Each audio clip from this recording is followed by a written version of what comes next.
행복한 교회 성도 여러분, 이 영상을 보시는 하나님 나라의 귀한 자녀 여러분, 오늘은 2023년 4월 20일 목요일입니다.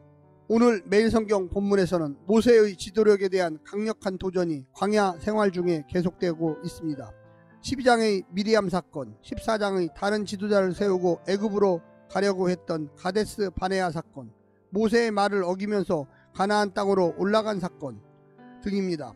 이제 16장과 17장에서 무너진 모세의 지도력을 다시 확립하는 1년의 과정을 거치게 됩니다. 고라로부터 시작된 반란은 결국 하나님께서 아론의 대제사장적 리더십을 인정하심으로써 일단락됩니다. 오늘 본문을 나누어 보겠습니다. 민수기 16장 1절부터 3절 고라, 다단, 온의 반란, 4절부터 11절 모세의 대답, 12절부터 14절 다단과 아비람의 불순종, 15절 모세의 반응. 오늘 본문 민수기 16장 1절부터 15절 말씀을 듣고 다시 오겠습니다.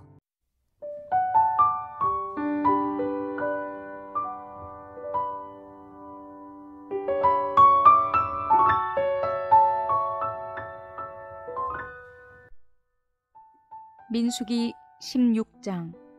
레위의 증손 고앗의 손자 이스할의 아들 고라와 루벤 자손 엘리압의 아들 다단과 아비람과 벨렛의 아들 온이 당을 짓고 이스라엘 자손 총회에서 택함을 받은 자 곧 회중 가운데에서 이름 있는 지휘관 250명과 함께 일어나서 모세를 거스르니라.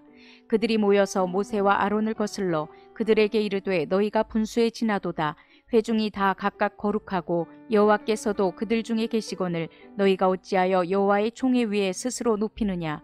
모세가 듣고 엎드렸다가 고라와 그의 모든 무리에게 말하여 이르되 아침에 여호와께서 자기에게 속한 자가 누구인지 거룩한 자가 누구인지 보이시고 그 사람을 자기에게 가까이 나아오게 하시되 곧 그가 택하신 자를 자기에게 가까이 나아오게 하시리니 이렇게 하라. 너 고라와 내 모든 무리는 향로를 가져다가 내일 여호와 앞에서 그 향로에 불을 담고 그 위에 향을 두라. 그때 여호와께서 택하신 자는 거룩하게 되리라. 레위 자손들아 너희가 너무 분수에 지나치느니라. 모세가 또 고라에게 이르되 너희 레위 자손들아 들으라. 이스라엘의 하나님이 이스라엘 회중에서 너희를 구별하여 자기에게 가까이 하게 하사 여호와의 성막에서 봉사하게 하시며 회중 앞에 서서 그들을 대신하여 섬기게 하심이 너희에게 작은 일이겠느냐. 하나님이 너와 내 모든 형제 레위 자손으로 너와 함께 가까이 오게 하셨거늘 너희가 오히려 제사장의 직분을 구하느냐. 이를 위하여 너와 너희의 무리가 다 모여서 여호와를 거스르는도다. 아론이 어떠한 사람이기에 너희가 그를 원망하느냐. 모세가 엘리압의 아들 다단과 아비람을 부르러 사람을 보냈더니 그들이 이르되 우리는 올라가지 않겠노라. 내가 우리를 적과 꿀이 흐르는 땅에서 이끌어내어 광야에서 죽이려 함이 어찌 작은 일이기에 오히려 스스로 우리 위에 왕이 되려 하느냐. 이뿐 아니라 내가 우리를 적과 꿀이 흐르는 땅으로 인도하여 드리지도 아니하고 밭도 포도원도 우리에게 기업으로 주지 아니하니 내가 이 사람들의 눈을 빼려느냐. 우리는 올라가지 아니하겠노라. 모세가 심히 노하여 여호와께 여짜오되 주는 그들의 헌물을 돌아보지 마옵소서. 나는 그들의 나귀 한 마리도 빼앗지 아니하였고 그들 중에 한 사람도 해하지 아니하였나이다 하고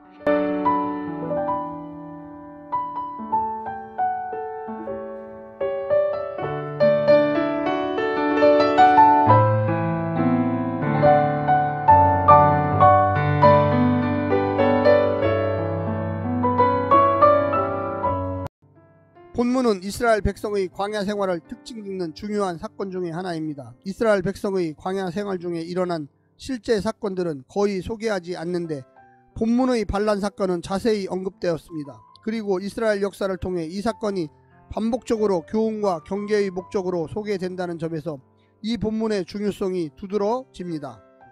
오늘 본문을 네 부분으로 나누어 자세히 설명드리겠습니다. 첫 번째, 모세에게 반기를 들다.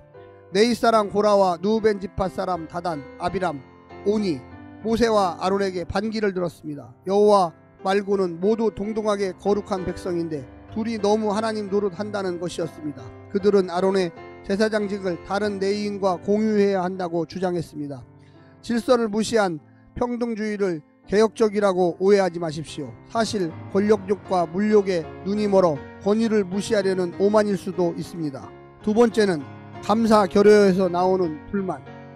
반란을 일으킨 자들은 모세와 아론의 역할을 기대했지만 그들은 이미 다른 백성들에 비하면 하나님께 가까이 나아가 섬기는 특권을 이미 누리고 있는 자들이었습니다. 그런데 그건 당연하고 제사장의 직분까지 공유하자고 주장한 것입니다.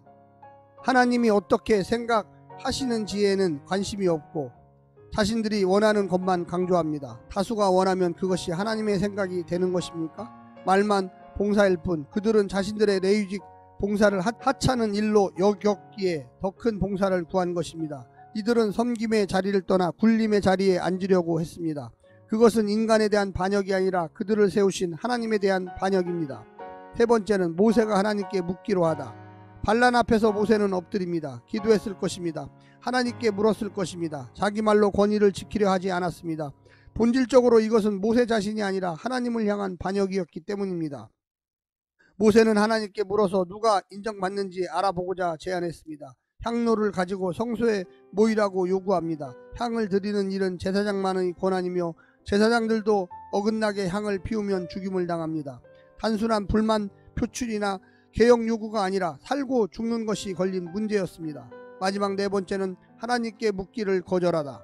다단과 아비람은 회막 앞으로 나오라는 모세의 명령을 거절합니다. 그들은 모세의 속임수라고 의심했고 출애굽도 살기 좋은 애굽에서 죽음의 땅 광야로 인도한 속임수로 몰아세움으로 가나안으로 인도하겠다는 약속을 허황된 것으로 만들었습니다. 탐욕과 미움이 역사를 부정하고 지도자와 하나님에 대한 신뢰도 부정하게 한 것입니다. 사랑하는 성도 여러분, 하나님께서는 성도들의 마음을 보고 계십니다. 진실이 어디에 있는지를 알고 계십니다. 인간의 탐욕과 권력욕에 물들어서 하나님을 내세우지는 마십시오. 오늘 하루도 승리하십시오. 샬롬.